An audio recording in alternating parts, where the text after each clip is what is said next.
إن الحمد لله نحمده ونستعينه ونستغفره ونعوذ بالله من شرور أنفسنا ومن سيئات أعمالنا من يهده الله فلا مضل له ومن يضلل فلا هادي له وأشهد أن لا إله إلا الله وحده لا شريك له وأشهد أن محمدا عبده ورسوله صلوات ربي وسلامه عليه. أما بعد فإن خير الحديث كتاب الله وخير الهدي هدي محمد صلى الله عليه وسلم وشر الأمور محدثاتها وكل محدثة بدعة وكل بدعة ضلالة وكل ضلالة في النار. اللهم انفعنا بما علمتنا وعلمنا ما ينفعنا وزدنا علما. سبحانك لا علم لنا إلا ما علمتنا إنك أنت العليم الحكيم. رب اشرح لي صدري ويسر لي أمري واحلل عقدة من لساني يفقهوا قولي. روى الإمام البخاري رحمه الله تعالى عن أبي هريرة رضي الله تعالى عنه قال قال رسول الله صلى الله عليه وسلم من أخذ أموال الناس يريد أداءها أدى الله تعالى عنه أو كما قال صلوات ربي وسلامه عليه. اللہ مالک کی توفیق سے گزشتہ کچھ خطبات جمعہ سے قرض کے حوالے سے بات کی جا رہی ہے. آج کی خطبہ جمعہ میں بھی اللہ کریم کی توفیق سے قرض کے حوالے سے دو باتیں عرض کرنے کا ارادہ لے کے آیا ہوں. اللہ کی توفیق سے بات کا آغاز کر رہا ہوں جہاں تک بات مقررہ وقت میں اللہ کی توفیق سے آپ تک پہنچا گا. پہلی بات، جو شخص قرض لے جائز مقاصد کے لیے اور اس کا پختہ ارادہ ہو کہ میں نے قرض کو ادا کرنا ہے، تو اللہ رب العالمین اس کے قرض کو دنیا ہی میں ادا کروا دیتے. اس حوالے سے میرے ساتھ صرف دو احادیث سماعت فرمائیے. پہلی حدیث جو ابتدا میں پڑھی گئی، امام بخاری رحمہ اللہ تعالی حضرت ابو ہریرہ رضی اللہ تعالی عنہ سے روایت کرتے ہیں، نبی محترم صلی اللہ علیہ وسلم نے ارشاد فرمایا، جس شخص نے لوگوں کے مالوں کو لیا اور وہ چاہتا ہے کہ میں انہیں ادا کروں، اللہ تعالیٰ اس سے ادا کروا دیتا. کائنات کی ہر چیز بدل جائے،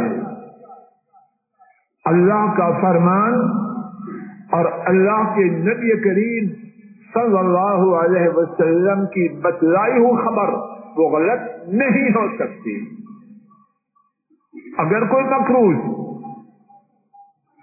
اپنے بارے میں اس بات کو نہ پائے تو اپنا جائزہ لے. ان کے ہاں کھوٹ نہیں ہے، نیچے کھوٹ،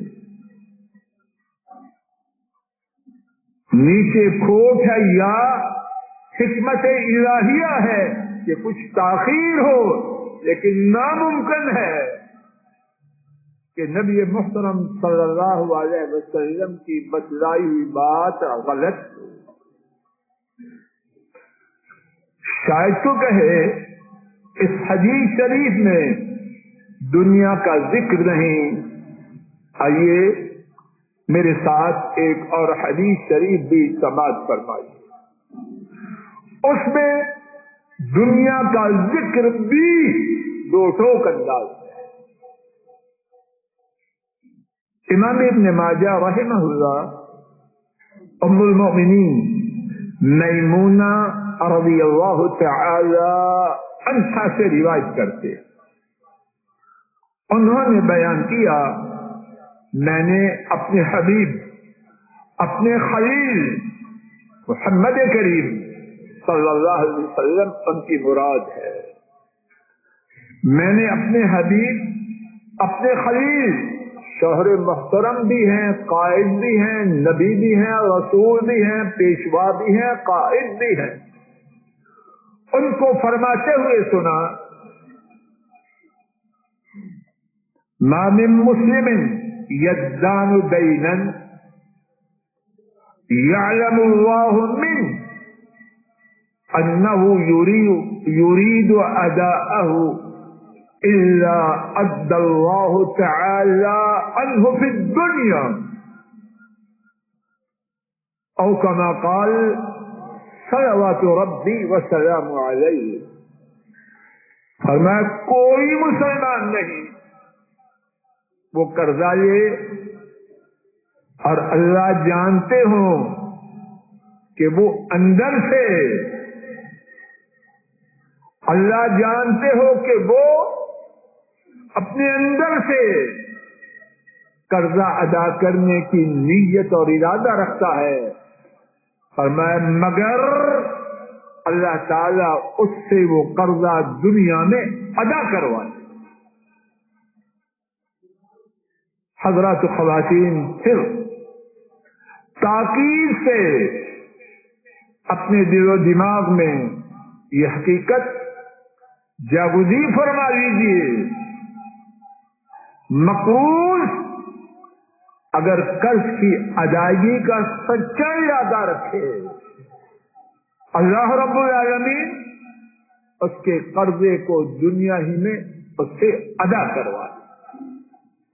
آئیے ایک ثابت شدہ اس بارے میں واقعہ بھی سماعت فرمائی، اور وہ واقعہ کچی پکی روٹی یا کسی بزرگ کا بیان کردہ نہیں.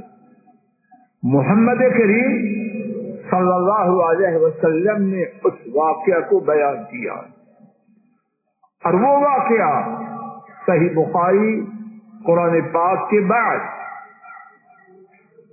اس وقت دنیا کی تمام کتابوں میں سب سے زیادہ صحیح کتاب صحیح بخاری میں موجود. حضرت ابو ہریرہ رضی اللہ تعالی عنہ اس کے راوی ہے. نبی محترم صلی اللہ علیہ وسلم نے فرمایا بنو اسرائیل کا ایک شخص ایک دوسرے شخص سے قرض مانگتا ہے. 1000 دینار کا قرض چاہیے، اور 1000 دینار بہت بڑی رقم ہے. اس شخص نے کہا ائتنی بالشہداء، گواہ لاؤ، اشہدہم، میں ان کو اس قرض کے معاملے پہ گواہ ٹھہراؤں. قرض لینے والے نے کہا کفا باللہ شہیدا، اللہ کافی گواہ. اس نے کہا فاتنی ضامنہ، کوئی ضمانت دینے والا لاؤ. قرض لینے والے نے کہا جو لینے کا ارادہ رکھتا تھا کفا باللہ ضامنہ، اللہ کافی ہے ضامن. قرض دینے والے نے کہا منظور، 1000 دینار اسے دے. اب وہ مقروض کسی دوسری جگہ ایک دریائی سفر پر جاتا ہے، وہاں گیا، اپنا کام مکمل کیا، مدت طے تھی، چاہتا ہے واپس آؤں، دریا کو پار کر کے جو سواری تھی اس پہ سوار ہو کے اور جا کے قرض کو معینہ مدت پر ادا کروں۔ اب سواری کا نام و نشان نہیں، جستجو کرتا ہے، تلاش کرتا ہے، پریشان ہیں، کوئی سواری نہیں مل رہی۔ اب کیا کرتا ہے؟ وعدہ کیا ہوا ہے، وقت سر پر ہے اور وہ اپنے وعدے کا کھرا ہے۔ ایک لکڑی اس نے سوراخ کیا، اور یہ کچی پکی کہانی نہیں، محمد کریم صلی اللہ علیہ وسلم نے یہ واقعہ بیان کیا ہے، اور صحیح بخاری میں آج بھی اللہ کے فضل و کرم سے موجود، آج بھی میں اس کو پڑھ کے آیا، پہلے بھی پڑھا ہے، آج بھی نئے سرے سے پڑھ کے آیا۔ اس شخص نے ایک لکڑی لی، اس نے سوراخ کیا، 1000 دینار اور ایک تحریر اس نے لکھ بھیجی کہ یہ آپ کا دیا ہوا قرض میں دے رہا ہوں، اور اس کو تیروں سے بند کیا اور دریا میں ڈال، اور پھر اپنے اللہ سے گفتگو کی۔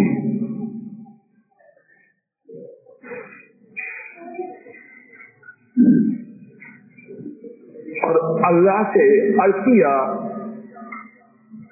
اے اللہ، آپ جانتے ہیں میں نے فلاں شخص سے قرض مانگا، اس نے کفیل مانگا، میں نے کہا اللہ ضامن کافی ہے، وہ اس پر راضی ہو گیا۔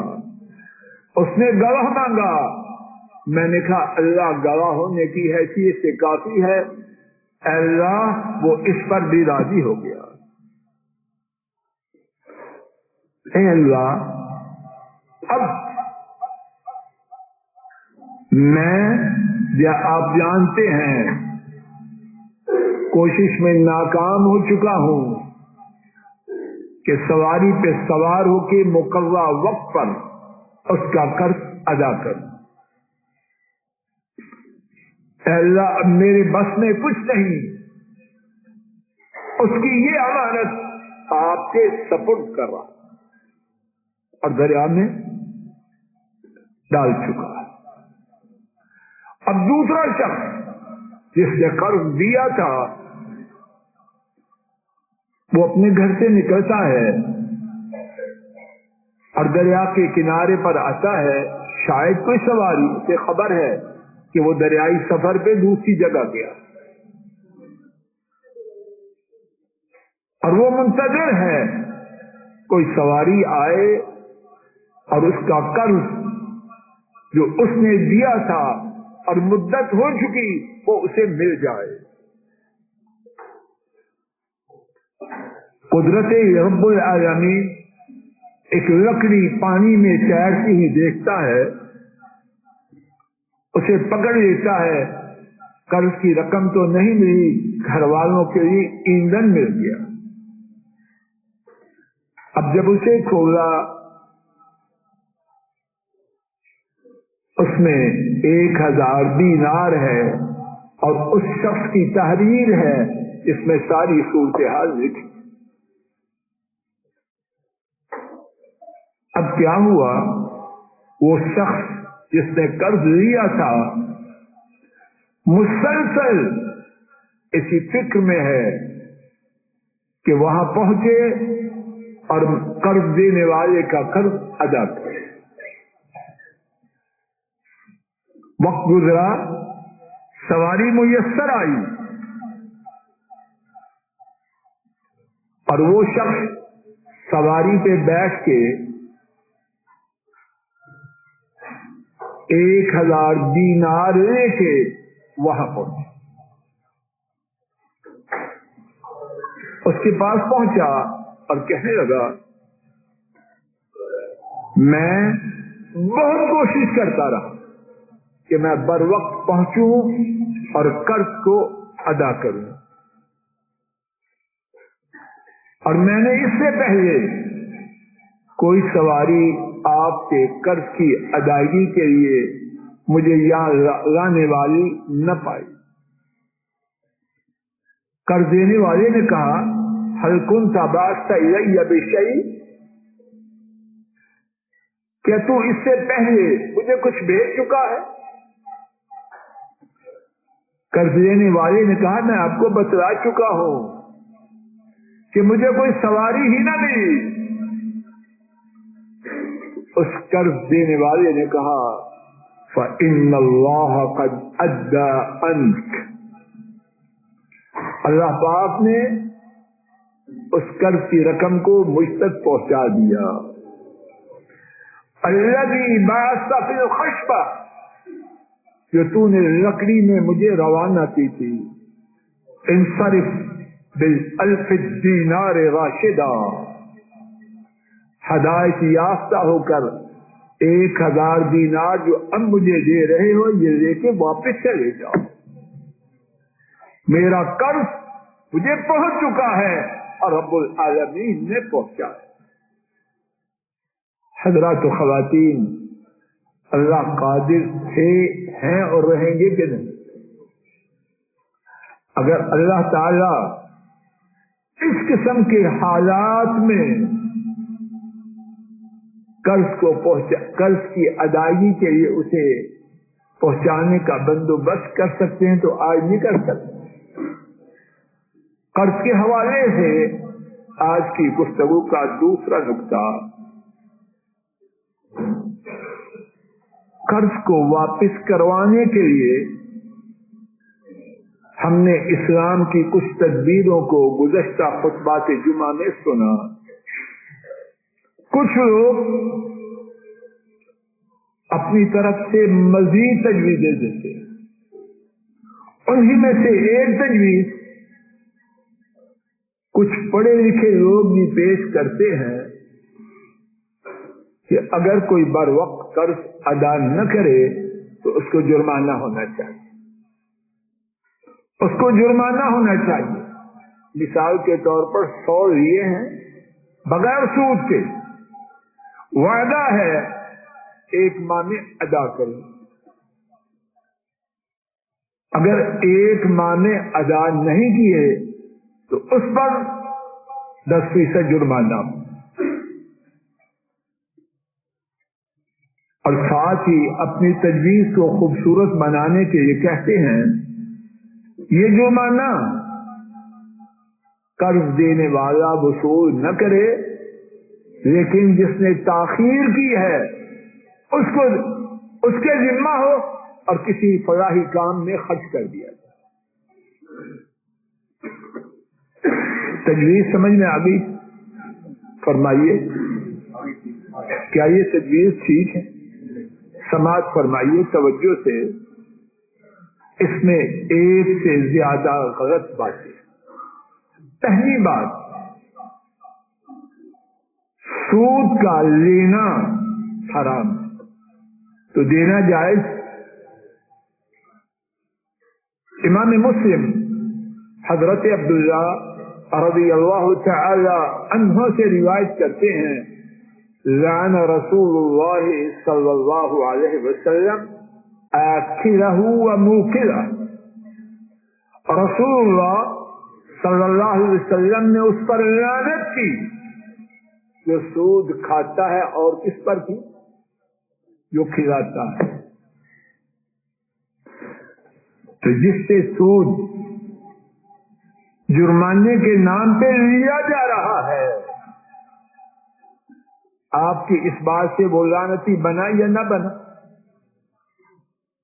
اور امام مسلم نے حضرت جابر رضی اللہ تعالی عنہ سے روایت کی نبی کریم صلی اللہ علیہ وسلم کے حوالے سے کہ آپ نے لعن رسول اللہ صلی اللہ علیہ وسلم آکلہ وموکلہ وکاتبہ وشاہدی وقال وهم سواء.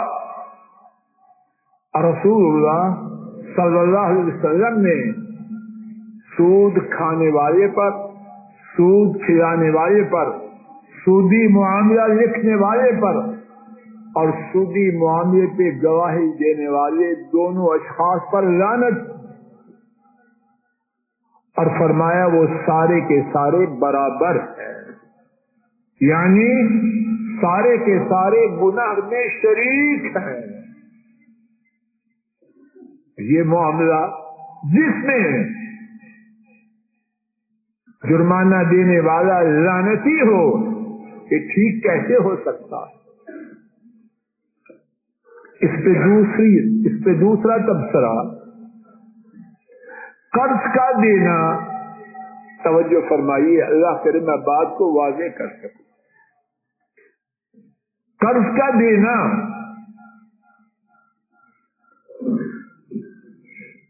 یہ فرض ہے یا کیا ہے؟ قرض کا دینا مستحب ہے، اچھا کام.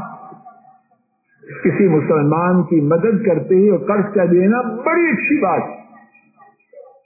اور سود سے بچنا یہ فرض ہے یا کیا؟ سود سے بچنا اچھا کام ہے یا ضروری ہے؟ جواب دیجیے. یا دوسرے الفاظ میں سود سے سود حرام ہے، لینا دینا ہر دو صورت حرام ہے، اور قرض دینا ایک پسندیدہ کام. عقل کا سودا کرے کوئی، ایک پسندیدہ کام کے لیے حرام کام کرنا. جس نے جرمانے کے بغیر قرض نہیں دینا وہ کیا کرے؟ کیا کرے؟ قرض نہ دے. قرض نہ دینے پر مارا نہ جائے گا، لیکن سود کھانے کھلانے پر مارا جائے گا. تیسری بات، اسلام میں قرض کی واپسی کے لیے بہت تدبیریں ہیں. میرے ساتھ ان کی ایک ہلکی سی فہرست سماعت فرمائیے. ان میں سے کچھ ذکر کی جا چکی ہیں، کچھ کا ذکر بھی نہیں ہوا. وہ شخص جو قرض ادا نہیں کرتا استطاعت کے باوجود وہ فاسق ہے. اسلامی عدالتوں میں اس کی گواہی مسترد ہے. نمبر 2، جو غنی ہونے کے باوجود قرض ادا نہیں کرتا، قرض لینے والے کے لیے اس کی بے عزتی کرنا جائز ہے. نمبر 3، اسلامی ریاست اس کو گرفتار کرے گی. نمبر 4، اسلامی ریاست اس کے سفر پر پابندی عائد کرے گی. نمبر 5، اسلامی ریاست اس پر پابندی عائد کرے گی کہ اپنے مال میں خرید و فروخت، صدقہ و خیرات بغیر اسلامی ریاست کی اجازت کے نہ کر پائے. نمبر 6، اس سے بطور گروی، اگر خدشہ ہے بطور گروی کوئی چیز رکھی جائے گی. اور نمبر 7، جب وہ صحیح مدت پر قرض ادا نہ کرے اس چیز کو فروخت کر کے قرض دینے والے کے مال کو ادا کیا جائے. نمبر 8، اگر قرض دینے والا مقروض کے ہاں اپنی چیز اسی حالت میں پائے اور وہ قرض نہ دے تو اسلامی ریاست وہ چیز قرض دینے والے کو اٹھوا دے گی، اس کا زیادہ حقدار قرض دینے والا ہے، وہ خریدار نہ ہوگا۔ نمبر 9، مقروض وصیت کرے مر جائے، اس کی وصیت پر عمل نہ ہوگا جب تک کہ قرض کو پہلے سے ادا نہ کر لیا جائے۔ نمبر 10، مقروض مال چھوڑے، ورثاء ہیں، ورثاء مال کے قریب نہ آئیں گے، پہلے قرض خواہوں کا قرض تقسیم ہوگا، بعد میں اس کے ورثاء میں مال کی تقسیم ہوگی۔ نمبر 11، قرض دیتے ہوئے اگر خدشہ ہو اس کے لیے ضامن لیا جائے گا۔ نمبر 12، ضامن پابند ہوگا کہ اگر مقروض قرض ادا نہ کرے تو اپنی جیب سے ادا کرے۔ ان باتوں کے ساتھ اسلامی معاشرہ ایسا مقروض جس کے پاس دینے کے لیے ہے ہی کچھ نہیں، اسلامی معاشرہ کو تلقین کی گئی ہے کہ اس کے ساتھ تعاون کرے۔ نمبر 2، اس کے رشتہ دار اس کے ساتھ تعاون کریں، اور نمبر 3، اسلامی ریاست اس کے ساتھ تعاون کرے۔ اسلام میں اتنی تدبیریں ہیں، اللہ کے فضل و کرم سے ان پر اگر عمل کیا جائے تو جرمانے والی بات آئے ہی نہ، اور اگر پھر بھی کوئی مطمئن نہ ہو تو کیا کرے؟ قرض نہ دے۔ اللہ تعالیٰ اپنے فضل و کرم سے قرض لینے سے محفوظ رکھے، اور جو مسلمان قرض میں پھنسے ہیں اللہ تعالیٰ اپنے فضل و کرم سے ان کو نجات دے، اور ہمارے ملک کو بھی اپنی رحمت سے قرض کی لعنت سے آزاد کرے۔ وآخر دعوانا ان الحمد للہ رب العالمین۔ الحمد للہ نحمده ونستعینه ونستغفره ونعوذ باللہ من شرور انفسنا ومن سیئات اعمالنا، من يهده الله فلا مضل له ومن يضلل فلا هادي له، وأشهد أن لا إله إلا الله وحده لا شريك له، وأشهد أن محمدا عبده ورسوله صلوات ربي وسلامه عليه۔ آج کے خطبہ جمعہ میں پہلی بات اللہ کی توفیق سے یہ عرض کی گئی کہ اگر قرض لینے والا قرض کی ادائیگی کا سچا ارادہ رکھتا ہے تو اللہ تعالیٰ اس سے قرض کو ادا کروا دے۔ اس بارے میں 2 احادیث شریفہ اور ایک بنو اسرائیل کے ایک شخص کا واقعہ جسے رسول کریم صلی اللہ علیہ وسلم نے بیان فرمایا، اور جو صحیح بخاری میں موجود ہے کہ قرض ادا کرنے کی سچی نیت والے سے اللہ تعالیٰ نے ناگہانی حالات میں قرض کو اپنی رحمت سے ادا کروا دیا۔ دوسری بات، آج کے خطبہ جمعہ میں اللہ مالک کی توفیق سے یہ عرض کرنے کی کوشش کی گئی کہ جو لوگ یہ تجویز پیش کرتے ہیں کہ قرض کی ادائیگی میں تاخیر پر مقروض پر جرمانہ لگایا جائے اور وہ قرض دینے والا نہ رہے، فلاحی کاموں پر خرچ کیا جائے، یہ تجویز شریعت کی روح سے غلط ہے۔ تو اگر دینے والا جب جرمانہ دے گا اور قرض جس نے قرض دیا تھا وہ تو نہیں لے رہا، لیکن قرض دینے والا تو جرمانہ دینے کی وجہ سے اللہ کی لعنت کا حقدار ٹھہرے گا۔ تو کیا ہے اس بارے میں ٹھیک بات؟ قرض کی واپسی کے لیے جو اسلامی تجویزیں ہیں ان پر عمل کیا جائے، اور اگر وہ کسی معاشرے میں کسی وجہ سے کارگر نہ ہو تو قرض نہ دے۔ اللہ تعالیٰ اپنے فضل و کرم سے قرض سے محفوظ رکھے، اور جو مسلمان جو ملک اور ہمارا ملک جو قرض میں پھنسے ہیں اللہ اپنی رحمت سے انہیں نجات دے۔ اللہم صلی علی محمد وعلى آل محمد كما صليت على إبراهيم وعلى آل إبراهيم إنك حميد مجيد. اللهم بارك على محمد وعلى آل محمد كما باركت على إبراهيم وعلى آل إبراهيم إنك حميد مجيد. اللہ تمام مسلمانوں کو اپنی رحمت سے ہر قسم کی بیماری، آفت، مصیبت، پریشانی سے محفوظ رکھے. سبحان ربك رب العزة عما يصفون وسلام على المرسلين والحمد لله رب العالمين.